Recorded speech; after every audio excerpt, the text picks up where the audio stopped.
Which obviously you have two guys in that room coming off injuries, Keenan Peely and Arion Carter. Just kind of what have you seen out of them in these first three practices? We've been seeing some really good growth from them to where what we say, the injuries and things like that, they're kind of in the back window now, in the rearview mirror.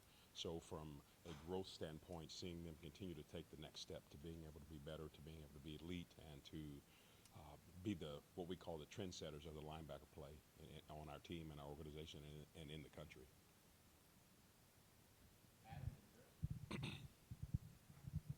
What could you not see out of Arion in the spring because of the injury that you can now see, and how does he look in that way? Well, in the spring, you couldn't see the elements of contact because he was limited to that. There were some times in the spring I didn't know that there was a problem, seeing him move and do things like that. He just couldn't have any contact.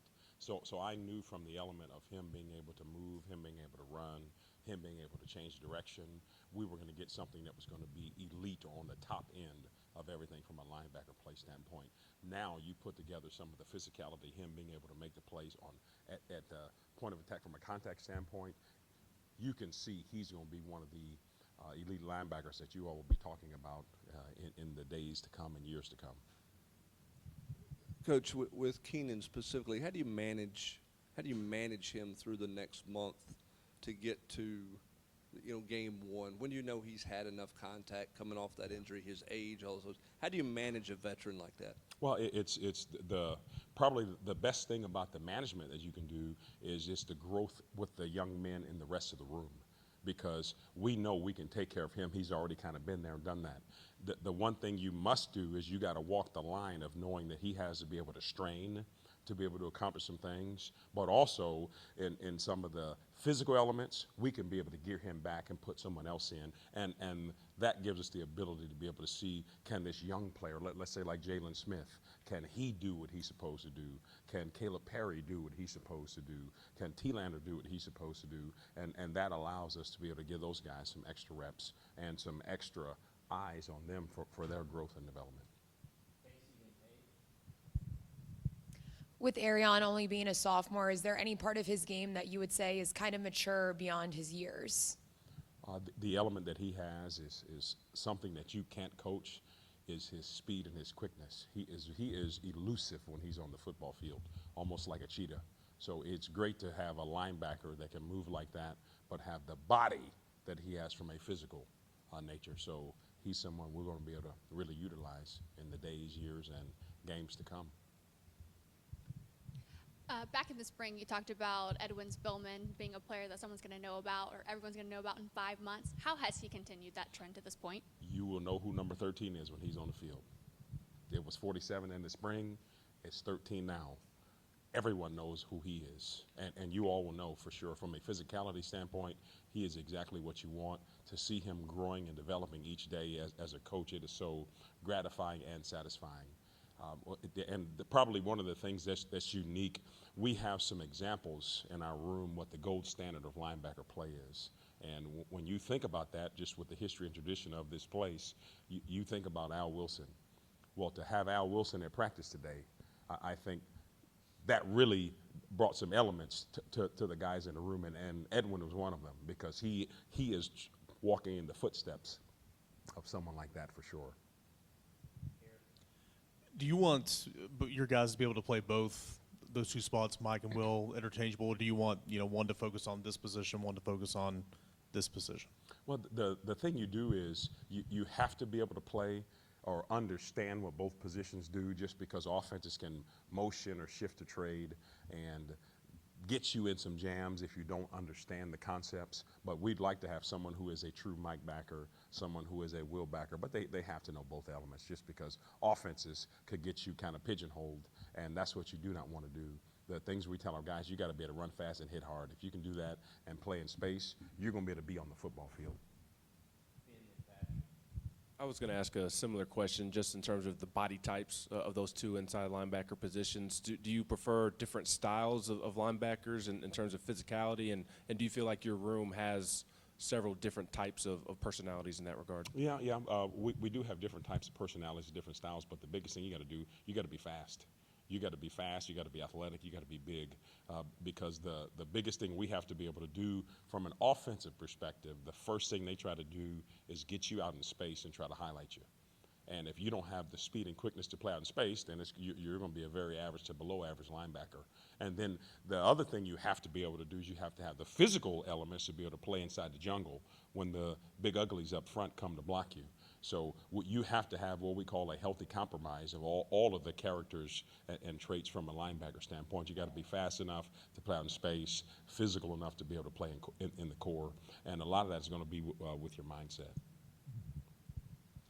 Coach, how much do you want to rotate guys? Are you wanting to play 3 or 4, or do you want kind of have 2 guys, your starters, and rely on them mostly, or is it a matter of who earns playing time and the trust of you and the staff?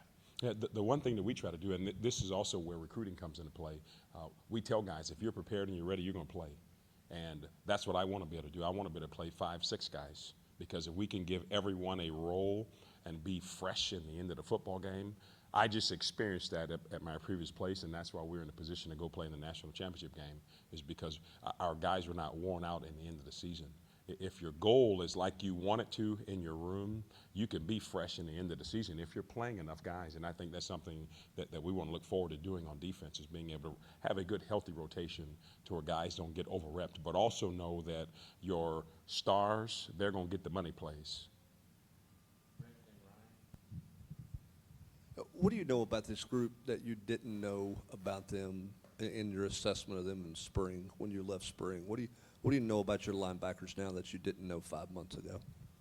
Probably one of the biggest things is that they love to work, and their element of preparation is, for them, I would say, beyond their years right now, to see the things that they do when no one is watching, when you're not around.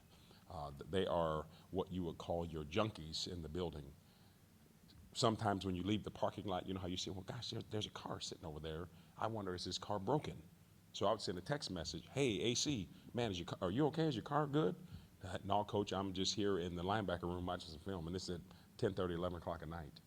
And that's to me, that's what it's all about, to see those guys from a preparation standpoint.